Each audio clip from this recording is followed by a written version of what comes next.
제자들은 유대인들이 두려웠습니다. 무서웠습니다. 스승이신 예수님께서 유대 종교 지도자들에 의해서 또 로마 병정들에 의해서 온갖 고난과 수모를 받으시고 또 십자가에서 죽으셨다라는 소문을 들었을 때에 그들의 심장은 쫄깃할 정도로 두려움 속에 빠지고 말았습니다. 공포심을 갖게 되었다는 겁니다. 주께서 부활하신 날, 그날 저녁에도 그들은 혹시라도 그 다음은 내 차례가 아닌가라는 두려움 때문에 문이란 문은 다 걸어 잠그고 두려움 가운데 숨어 있었습니다. 우리 19절 상반절 말씀을 같이 한번 읽어보겠습니다. 이날 곧 안식 후 첫날 저녁 때에 제자들이 유대인들을 두려워하여 모인 곳의 문들을 닫았더니, 모인 곳의 문들을 닫은 거예요. 문 하나만 닫은 게 아니라 문이란 문은 다 닫아서 꼭꼭 숨어라 하고 있었던 것입니다. 사랑하는 성도 여러분, 이때 제자들은요, 막달라 마리아가 전해준 내가 주를 보았다, 주께서 내게 이렇게 말씀하셨다는 얘기를 들었던 상황이었어요. 베드로와 요한은 주님의 빈 무덤에서 부활의 상징과도 같은 세마포와 머리수건을 보았지만 믿지 못했고, 또 엠마오로 가던 두 제자가 예수님을 만나고 마음이 뜨거워짐으로 주를 보았다 전했지만, 거기에 있는 제자들은 믿음의 반응이 아닌 두려움의 반응을 보였습니다. 마치 폐잔병처럼 보였단 말입니다. 수제자 베드로는 예수님을 부인했던 그 경험 때문에 더욱 낙심해 있었을 것이고, 다른 제자들 역시 주께서 잡히시던 밤에 다 도망쳤다는 죄책감, 좌절감, 어쩔 수 없었다는 자기 변명, 이런 것들로 가득했을 것입니다. 거기에는 웃음이 없었어요. 기쁨이 없었어요. 실패자들의, 인생을 실패한 사람들의 한숨과 넋두리만이 있었던 그곳. 우리도 그럴 때가 있지 않습니까? 모든 것이 무너진 것 같은 절망감, 낙심, 좌절감, 현실을 잊고 싶은 그런 상황을 만날 때가 있지 않습니까? 그럴 때 보통 그 스트레스를 어떻게 풀 줄을 몰라가지고 사람들이 이렇게 말합니다. 부어. 마셔. 잊어.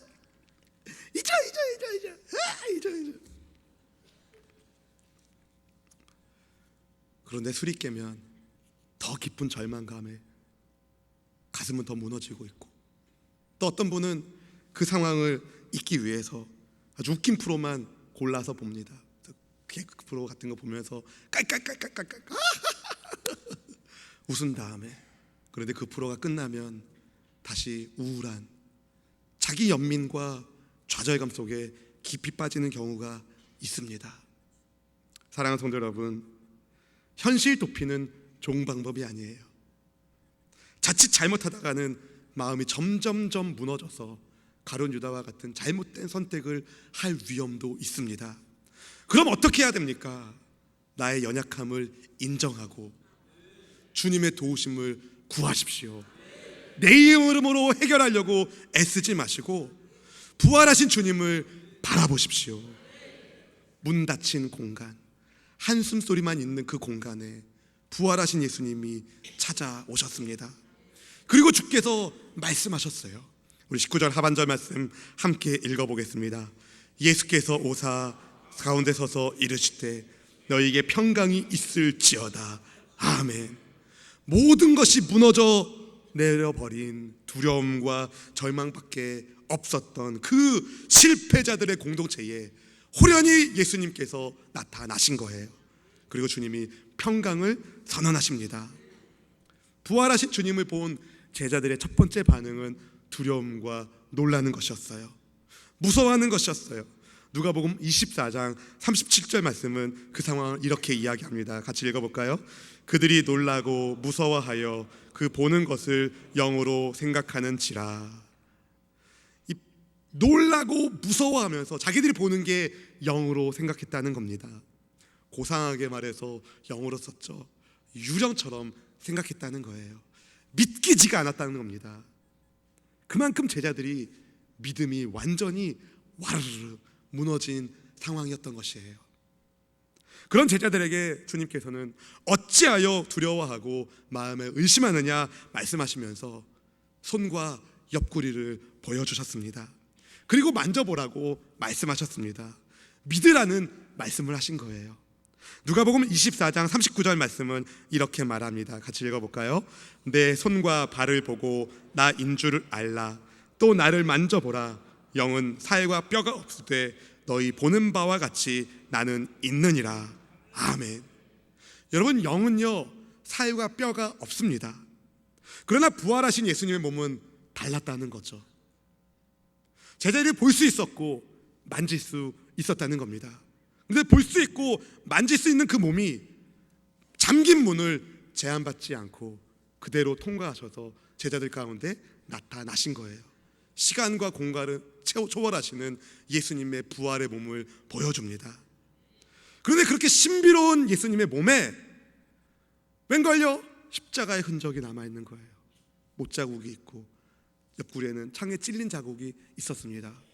아니, 부활하셨으면 온몸에 상처가 하나도 없이 완전히 환골탈태한 것처럼 깨끗하게 아기 피부처럼 뽀송뽀송해야 되는 거 아닙니까? 주님의 부활하신 몸은 상처가 난 몸이었어요. 그런데 그 상처가 바로 저와 여러분을 사랑한다는 주님의 사랑의 흔적인 것을 아시길 바랍니다. 죽음을 이기신 승리의 상징인 것을 믿으시기를 바랍니다. 평강이 있을지어다. 이 우리말의 안녕과도 같은 샬롬의 인사를 예수님께서 하셨는데 오늘 본문에서는 두 차례나 주님이 말씀하십니다. 어떤 특별한 의도가 있었던 것이에요. 평강이 있을지어다. 사랑하는 성도 여러분, 여러분에게는 하나님께서 주시는 평강이 있습니까? 여러분에게는 주님께서 주시는 절대적인 평강이 있습니까? 감사합니다. 이 땅에서 우리는 그 하나님의 평강을 찾을 수가 없습니다. 이 세상 어디에서 우리는 찾을 수가 없습니다. 하나님께서 주셔야 그 평강을 누릴 수가 있습니다. 원래 사람은 하나님과의 관계 안에서 그런 평강을 누리도록 만들어졌어요. 그렇게 지음받았습니다. 그런데 인간의 범죄함으로 하나님과의 관계가 깨지게 되었고 그 이후로 사람들은 죄의 종노릇하면서 악한 마귀에게 붙잡혀서 염려하고 근심하며 아이고 하는 인생을 살게 된 것입니다. 한마디로 두려워하는 인생, 평강을 잃어버린 그러한 인생을 살고 만 것입니다. 이렇게 불쌍한 인생들을 그런데 성자 하나님께서 너무 사랑하신 나머지 평강의 주께서 친히 찾아오시고 십자가 위에서 우리의 죄의 문제, 죽음의 문제를 해결하셨어요. 저와 여러분에게 잃어버렸던 평강을 주시기 위하여 너에게 평강이 있을지어다. 잃어버린 그 평강을 주시기 위하여 주님이 찾아오신 겁니다. 그 선언을 지금 주께서 실패하고 낙심한 실패자들의 공동체, 그 공동체에게 선언하신 겁니다. 사실 주님은 십자가에서 죽기 전에도 제자들을 불러 모으셔서 평강에 대해서 말씀하신 적이 있으셨습니다. 요한복음 14장 27절 말씀을 우리 같이 한번 읽어보겠습니다. 평안을 너희에게 끼치노니 곧 나의 평안을 너희에게 주노라. 내가 너희에게 주는 것은 세상이 주는 것과 같지 아니하니라. 너희는 마음에 근심하지도 말고 두려워하지도 말라. 아멘. 보세요. 십자가를 지시기 전에도 주님은 주의 백성들이 평강하기를 원하셨고 십자가 위에서도 주님은 우리를 용서하기를 원하셨고 부활하신 그분께서도 동일하게 제자들에게 평강이 있기를 원하십니다. 참으로 예수님은 여러분에게 평강 주기를 원하시는 좋으신 하나님이십니다. 그래서 예수님께서 십자가 위에서 나의 힘으로는 해결할 수 없는 도저히 불가능한 하나님과의 연합을 그분의 피로 이루신 것입니다. 골로새서 1장 20절 말씀이 그것을 보여줍니다. 같이 한번 읽어볼까요? 그의 십자가의 피로 화평을 이루사 만물 곧 땅에 있는 것들이나 하늘에 있는 것들이 그로 말미암아 자기와 화목하게 되기를 기뻐하심이라. 아멘. 무엇으로 화평을 이루셨습니까? 그의 십자가의 피로. 그분의 십자가 그 사랑이 저와 여러분에게 평강을 주는 은혜의 선물이 되었습니다. 예수님은 진실로 하나님과 우리 사이에 화목을 원하세요. 예수님은 진실로 여러분이 평강이 있기를 원하십니다. 그 평강의 예수님을 의지하십시오. 그분께 맡기세요. 네? 목욕탕에 가면 그런 게 써있죠. 맡기시지 않은 물건은 뭐라고요? 책임지지 않습니다. 여러분을 주님께 맡기십시오. 주께서 책임지실 것입니다. 사랑하는 성도 여러분, 예수님의 손과 옆구리의 그 사랑의 흔적, 부활의 흔적을 본 제자들이 비로소 예수님을 보고 기뻐합니다. 본문 20절 말씀을 같이 한번 읽어보겠습니다. 이 말씀을 하시고 손과 옆구리를 보이시니 제자들이 주를 보고 기뻐하더라. 아멘. 두려움에 떨고만 있었던 제자들이 기뻐합니다. 두려움에 낙심하고 있었던 제자들이 힘이 생깁니다. 부활하신 주님을 보았을 때에. 사랑하는 성도 여러분, 부정적이고 어두웠던 그 공간이 빛이신 예수님의 임재하심으로 분위기가 완전히 바뀌었어요. 주님의 부활의 능력이 그들 가운데 임재하니 모든 어둠이 물러가고 두려움이 물러가고 평강과 기쁨이 찾아오기 시작한 것입니다. 제자들 안에 믿음의 변화가 생겼다는 거예요. 믿음의 주여 또 온전하게 하시는 예수님을 보았을 때에. 히브리서 12장 2절 말씀, 상반절 말씀을 같이 한번 읽어보겠습니다. 믿음의 주여 또 온전하게 하시는 이인 예수를 바라보자. 아멘. 여러분 생각해 보세요. 우리가 언제 평강의 상태를 잃어버립니까? 샬롬의 상태를 잃어버립니까? 실패하고 낙심했을 때, 완전하지 못하다는 죄책감, 절망감, 더 잘할 수 있었는데 이런 후회감, 이런 것들이 우리의 마음의 평강을 깨뜨립니다. 그런데 우리 힘으로는 완전해질 수 없습니다. 온전하게 하시는, 완전하게 하시는 예수님을 보아야 합니다. 믿음의 주님을 보셔야 합니다. 그 주님을 바라보는, 그 주님을 의지하는 저와 여러분 되기를 주님의 이름으로 축원합니다. 축원합니다. 그럼 이런 질문할 수 있을 것 같아요. 아, 목사님, 우리가 어떻게 예수님을 봅니까? 예수님 하늘로 승천하셨잖아요. 우리가 어떻게 예수님을 봅니까? 육신의 눈으로 예수님을 봅니까? 아닙니다. 우리는 말씀을 통하여 예수님을 봅니다. 베드로전서 1장 8절은 우리에게 이렇게 이야기합니다. 같이 읽어볼까요? 예수를 너희가 보지 못하였으나 사랑하는도다. 이제도 보지 못하나 믿고 말할 수 없는 영광스러운 즐거움으로 기뻐하나니. 아멘. 우리가 육신의 눈으로 제자들이 부활하신 주님을 본 것처럼 볼 수는 없지만 우리는 주의 말씀을 사랑함으로 그분의 영광을 보고 주님을 보게 됩니다. 왜냐? 예수님은 말씀이시기 때문에. 요한복음 1장 14절 말씀은 이렇게 말합니다. 같이 읽어볼까요? 말씀이 육신이 되어 우리 가운데 거하심에 우리가 그의 영광을 보니 아버지의 독생자의 영광이요 은혜와 진리가 충만하더라. 아멘. 사랑하는 성도 여러분, 말씀을 통하여 주님을 봅니다. 또 요한복음 5장 39절은 이렇게 이야기합니다. 너희가 성경에서 영생을 얻는 줄 생각하고 성경을 연구하거니와 이 성경이 곧 내게 대하여 증언하는 것이니라. 할렐루야. 성경이 예수님을 증거한다는 거예요. 성경이. 여러분, 성경을 사랑하십시오. 예수님의 말씀을 사랑하십시오. 우리는 말씀을 통하여 주님을 봅니다. 주님의 영광을 봅니다. 그렇게 그리스도 예수님의 사람, 말씀의 사람이 될 때에 우리 내 내면에는 주님 주시는 평강으로, 주님 주시는 기쁨으로 은혜가 가득해집니다. 사랑하는 성도 여러분, 성경을 읽으세요. 잠깐 쉬셨다면 다시 시작하십시오. 또 다음 주부터 우리 교회에서 평신도 훈련학교 하는데 여러분 많이 신청하셔서 말씀을 공부하시고 배운 말씀대로 순종하시며 어떻게 평강의 주께서 나의 삶 가운데 기쁨으로 역사하시는지를 보십시오. 믿음의 간증이 쏟아질 줄로 믿습니다.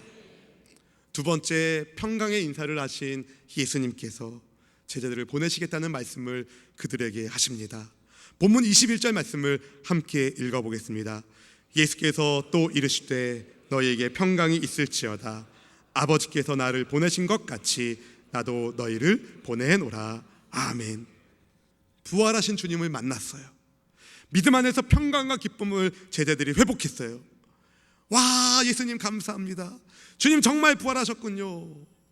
그렇게 제자들이 행복하게 살았답니다. 그럼 동화책이 되는 거예요. 주님 그게 끝이 아니었습니다. 아버지께서 나를 보내신 것 같이 나도 너희를 보내노라. 사명을 주시는 거예요. 사명을. 사랑하는 성도 여러분, 예수님께서 왜 제자들에게 사명을 주셨을까요? 그들을 사랑하기 때문에 사명을 주신 것입니다. 요즘 청년들의 취업난이 심각한데요, 일하지 못하는 청년들이 얼마나 낙심하고 절망하는지 아시죠? 사명이 있는 것이 우리에게 복입니다. 주님의 일을 감당할 수 있는 것이 우리의 복입니다. 사랑하는 성도 여러분, 예수님께서는 우리를 세상에 보내셨어요. 아버지로부터 보냄받은 예수님처럼 우리 또한 예수님께로부터 보냄을 받았습니다. 보냄받기 위해서는 낮은 마음을 가지셔야 돼요. 예수님께서 하늘 보좌에서 낮고 천한 이 땅에 순종하며 낮아지셨던 것처럼 보냄받기 위해서는 낮아져야 합니다. 주님께서 가라 말씀하실 때 누가 갑니까? 주님 말씀에 예하는 낮은 마음으로 순종하는 그가 갑니다. 주께서 가라 하시는데 누가 안 갑니까? 예수님을 주님으로 모시지 않는 사람들, 예수님보다 자기가 높다고 생각하는 사람들이 가지 않습니다. 사랑하는 성도 여러분, 예수님의 보냄받은 주님의 백성 여러분, 예수님처럼 세상으로 나갑시다. 복음을 증거하십시오. 그런데 세상은요, 낮아짐을 미워합니다. 핍박합니다. 핀잔을 줍니다. 왜 그런가? 세상은 높아짐을 위하여 만들어져 있는 것처럼 모습을 띠고 있거든요. 타락한 이 세상이. 교만한 마음에 상처를 입으면 분노하고 짜증을 냅니다. 복수의 칼날을 갑니다. 그게 세상입니다. 이번에 국회 선거를 앞두고 그런 모습들이 정치권에서 보이는 것 같아요. 그들만의 모습이 아닙니다. 우리 안에도 그런 모습이 있습니다. 왠지 낮은 마음으로 섬기면 내가 너무 자존심도 없는 것처럼 그렇게 생각할 수가 있어요. 아닙니다. 낮은 자가 주께서 들어 쓰시는 자가 됩니다. 주께서 높이시면 낮출 자가 없는 거예요. 내가 높아지면 떨어지게 되었습니다. 주님이 높이시는 진리의 백성 수원순복의 성도님들, 저 여러분 되기를 주님의 이름으로 축원합니다. 축원합니다. 예수님께서는 아버지께서 나를 보낸 것처럼 너희를 보낸다고 말씀하셨어요. 주님이 주시는 평강과 기쁨이 있을 때에 우리는 그렇게 낮은 마음으로 갈 수 있어요. 기꺼운 마음으로 낮은 자리에 갈 수 있어요. 예수님께서 우리를 보내시는 곳은 평강이 깨어진 세상입니다. 그래서 그 세상에서 우리가 사명을 감당할 때에 우리는 환난을 받게 되고 고난을 겪을 때가 많습니다.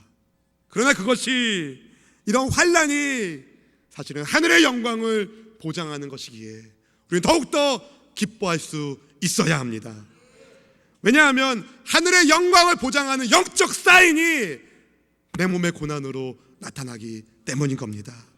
마태복음 5장 11절 12절 말씀은 이렇게 말합니다. 같이 읽어볼까요? 나로 말미암아 너희를 욕하고 박해하고 거짓으로 너희를 거스려 모든 악한 말을 할 때에는 너희에게 복이 있나니 기뻐하고 즐거워하라. 하늘에서 너희의 상이 큼이라.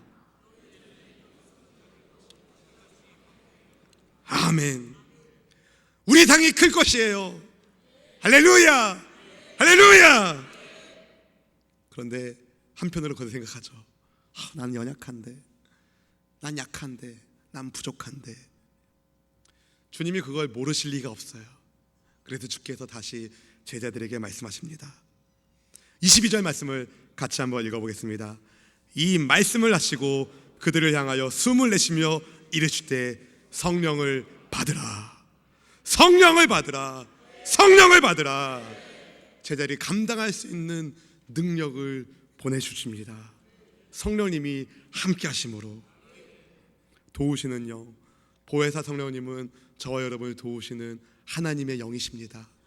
그분이 우리와 함께 하시면 우리는 다시 일어날 수 있어요. 다시 나아갈 수 있어요. 본문에서 숨을 내쉬며라는 구절이 아주 인상적이지 않습니까? 저는 이 말씀을 묵상하면서 마치 처음 사람을 지으셨을 때에 주께서 생기를 불어넣으신 장면을 생각하게 됩니다. 창세기 2장 7절 말씀을 같이 한번 읽어보겠습니다. 창세기 2장 7절입니다. 야훼 하나님이 땅의 흙으로 사람을 지으시고 생기를 그 코에 불어넣으시니 사람이 생명이 되니라. 아멘. 흙으로 지어진 생명 없는 그 사람의 형체에게 주께서 생기를 불어넣으시니 생명이 되어 그가 산 사람이 되었습니다. 예수님께서, 성자 하나님이신 예수님께서 주를 믿는 백성들에게 숨을 내쉬며 성령을 보내주심으로 우리는 영적으로 산 자가 되었습니다. 또 에스겔 37장 9절 말씀은 우리에게 이런 말씀을 가르치십니다. 같이 읽어보겠습니다. 또 내게 이르시되 인자야 너는 생기를 향하여 대언하라. 생기에게 대언하여 이르기를 주 야훼께서 이같이 말씀하시기를 생기야 사방에서부터 와서 이 죽음을 당한 자에게 불어서 살아나게 하라 하셨다 하라. 아멘. 불어서 살아나게 하라. 불어서. 에스겔 선지자가 하나님의 명대로 대언하니까 생기가 불어서 죽음당한 자들에게 들어가니까 마른 뼈와 같은 자들이 하나님의 큰 군대가 되었습니다. 마른 뼈, 무엇을 보여줍니까? 죽음, 오래된 죽음, 절망, 오래된 절망. 사랑하는 성도 여러분, 절대 소망 없는 그들 가운데 주의 성령이 임하시면 마른 뼈가 산 사람 되어 하나님의 군대가 됩니다. 여러분 삶 가운데 성령 하나님께서 충만하게 역사하시면 여러분 우리는 산 사람이 됩니다. 놀라운 은혜의 능력의 사람이 될 수 있는 거예요. 성령을 충만히 받기를 주님의 이름으로 축원합니다. 축원합니다. 축원합니다. 사랑하는 성도 여러분, 성령 받은 제자들은 완전히 딴 사람 됐어요. 완전히 딴 사람 됐어요. 성령 받기 전에는 그들은 도망자였고 실패자였고 원망과 불평과 저주밖에 없었던 그들이었지만 성령 받은 그들은 완전히 딴 사람 되어 주님께 영광을 돌리며 평안과 기쁨을 증거하는 하나님 나라의 놀라운 일꾼이 되었습니다. 예수님의 말씀대로 평안을 증거하고 복음을 증거하는 기쁨을 누리는 믿음의 사역자가 될 수 있었습니다. 언젠가 예수님께서 복음을 전하는 것을 싫어하던 이스라엘의 지도자들이 제자들을 붙잡아 갔어요. 그리고 그들을 경고하며 협박했습니다. 전하지 말아라. 전하지 말아라. 사도행전 4장 18절 말씀 함께 읽어볼까요? 그들을 불러 경고하여 도무지 예수의 이름으로 말하지도 말고 가르치지도 말라 하니. 경고한 거예요. 아주 분위기 삼엄하게 살벌하게 전하지 말아라. 다시는 그 이름을 전하지 말아라. 아마 유대 종교 지도자들은 생각했을 거예요. 예, 알겠어요. 다시는 안 그럴게요. 잘못했어요. 이런 반응을 기대했을 것입니다. 근데 웬걸요? 성령 받은 제자들 완전히 딴 사람 됐어요. 두려움이 아니라 능력의 말이 그들의 입에서 선포되기 시작합니다. 성령께서 그들의 입술을 붙잡고 계셨어요. 사도행전 4장 19절 20절 말씀 같이 한번 읽어보겠습니다. 베드로와 요한이 대답하여 이르되 하나님 앞에서 너희의 말을 듣는 것이 하나님의 말씀을 듣는 것보다 옳은가 판단하라. 우리는 보고 들은 것을 말하지 아니할 수 없다 하니. 겁침없이 주님의 말씀을 증거하겠다고 이야기합니다. 하나님의 말씀이 먼저가 된 거예요. 왜 그런지 아세요? 하나님의 말씀이 그들에게 평강이 되었고 기쁨이 되었고 성령을 충만케 하시는 하나님의 선물인 것을 그들이 알았기 때문입니다. 성령 안에서 성령 충만함 가운데 기쁨 가운데 평안 가운데 담대하게 증거하는 거예요. 자기들을 향하여 아주 무서운 눈빛을 보이고 있는 대적자들이 시퍼렇게 눈을 뜨고 있는 그 상황에서도 담대하게 말하게 되었습니다.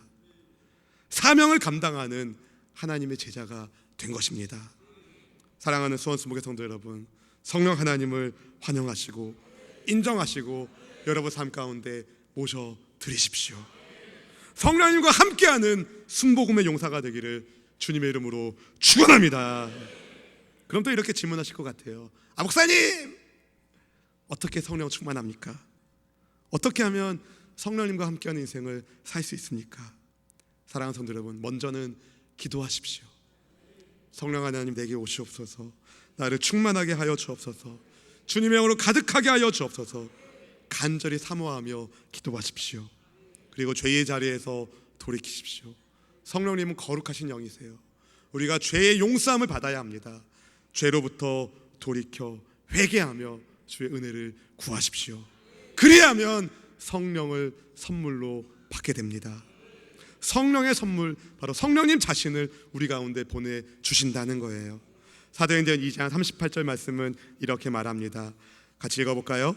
베드로가 이르되 너희가 회개하여 각각 예수 그리스도의 이름으로 침례를 받고 죄 사함을 받으라. 그리하면 성령의 선물을 받으리니 아멘. 사랑하는 성도 여러분, 성령의 선물을 받기를 주님의 이름으로 축원합니다.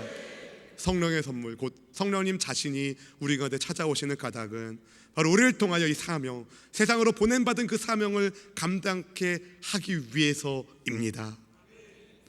주께서 성령을 보내주시는 까닭은 나만 잘 먹고 잘 살라고 보내신 것이 아니라 영혼을 구원하는 일에 우리에게 능력 있게 그 사명을 감당케 하시기 위하여 우리에게 성령님을 보내주신 것입니다. 본문 23절 말씀은 우리에게 이렇게 말합니다. 같이 읽어보겠습니다. 너희가 누구의 죄든지 사하면 사하여질 것이요 누구의 죄든지 그대로 두면 그대로 있으리라 하시니라. 아멘. 여러분, 좀 이상하지 않습니까? 어떻게 우리가 누구의 죄든지 사하면 사해지고 어떻게 우리가 그대로 두면 그대로 있습니까? 죄사함의 권세가 사람에게 허락되었습니까? 아니에요. 죄사함의 권세는 하나님께 있는 겁니다. 오롯이 하나님 것이에요. 그럼 이 말씀은 무슨 뜻일까요? 다름 아니라 제자들이 성령 충만해져서 세상으로 보냄받아서 가서 주의 십자가 복음과 부활의 능력으로 역사하시는 예수님의 복음을 증거했을 때에 그 복음의 말씀을 듣고 회개하여 이 주 예수님을 영접하는 자들에게, 그 말씀을 듣고 돌아오는 자들에게 십자가 그 은혜로 죄와 저주에서 벗어나 천국 백성이 될 것이기 때문에 이 말씀을 하신 겁니다. 일례로 베드로가, 성령에 충만한 베드로가 예수님의 십자가 복음을 이렇게 전했어요. 여러분, 회개하십시오. 회개하십시오. 죄 사함을 받으십시오. 더 이상 죄 가운데 살지 말고 돌이켜 우리를 위하여 죽으시고 부활하신 예수님을 믿어서 침례를 받고 용서함 받고 그렇게 산다면 여러분에게 성령님이 임하실 것입니다. 그렇게 증거했을 때에 이 말씀을 듣고 영접한 자들, 복음 안에 반응한 자들, 무려 3,000명의 사람들이 예수님의 은혜 안에 머무는 침례받은 주의 백성이 되었습니다. 쉽게 얘기해서 지옥 갈 3,000명이 천국 백성 된 거예요. 지옥 갈 3,000명이. 베드로에게 능력이 있어서가 아닙니다. 베드로 가운데 역사하시는 성령님이 도우셨기 때문입니다. 성령님 우리를 도우시면 우리는 그렇게 능력 있는 사명을 감당할 수가 있습니다. 그런데 만약에 베드로가 침묵했다면, 만약에 베드로가 전하지 않고 침묵했다면 지옥 갈 3,000명 어디 갔을까요? 예수님의 사람이 침묵하면, 예수님의 사람이 침묵하면 세상은 죄사함의 길을 알 수 없습니다. 그게 누구의 죄든지 그대로 두면 그대로 있으리라는 말씀입니다. 그러나 반대로 주님의 제자들, 예수님의 교회가 증거하면, 주 예수님의 십자가 복음을 전함으로 죄사함의 은혜를 널리 전파하면 복음을 듣는 자들 가운데 역사하시는 주님의 은혜로 죄사함과 구원의 역사가 나타납니다. 이것이 너희가 누구의 죄든지 사하면 사하여 질 것이라는 말씀의 의미입니다. 사랑하는 성도 여러분, 복음을 전합시다. 말씀을 증거합시다. 막연하게 그래 전해야지 결심으로 끝내지 마시고 입을 열어 선포하십시오.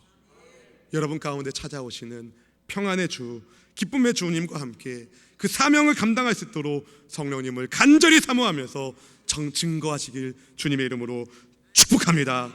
축복합니다. 부활하신 예수님을 믿고 의지하는 사람, 평강의 주께서 함께 하시는 사람, 기쁨으로 주님과 함께 동행하는 사람, 성령님이 나와 함께하고 있다는 것을 믿는 사람, 세상이 감당할 수 없는 믿음의 세대가 됩니다. 저는 우리 수원순복음교회가 그런 교회 되기를 기도합니다. 믿음의 세대로서 세상으로 보냄받은 예수님의 교회의 사명을 감당하며 예수님의 십자가 사랑을 증거할 수 있는 말씀의 교회, 기도의 교회, 성령 충만한 능력의 교회로 우리가 쓰임받기를 간절히 기도합니다.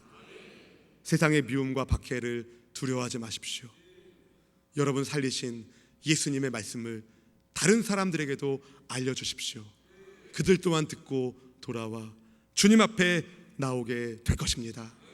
오늘 새생명 축제를 위한 발대식을 합니다. 많은 영혼을 생명의 길로 인도하는, 많은 영혼을 예수님의 평강과 기쁨으로 가득한 성령님의 함께하심 속에서 능력 있게 살게 하는 그 복음의 증인이 되기를 주님의 이름으로 축원합니다. 주께서 물으실 겁니다. 내가 너를 보냈는데 너는 무엇하다 왔느냐? 그때에 주님, 주께서 내게 베풀어 주신 평안과 기쁨을 이기지 못하여 이 평안과 기쁨을 증거하며 성령 안에서 사명을 감당하다가 주의 부름 앞에 나왔습니다. 아멘. 예수시여 나를 받으소서. 그렇게 주님을 만나 뵙는 우리 모두가 되기를 원합니다. 성령님을 의지합시다. 순례길을 걸을 때에 성령님을 의지함으로 함께 나아가기를 주님의 이름으로 축원합니다.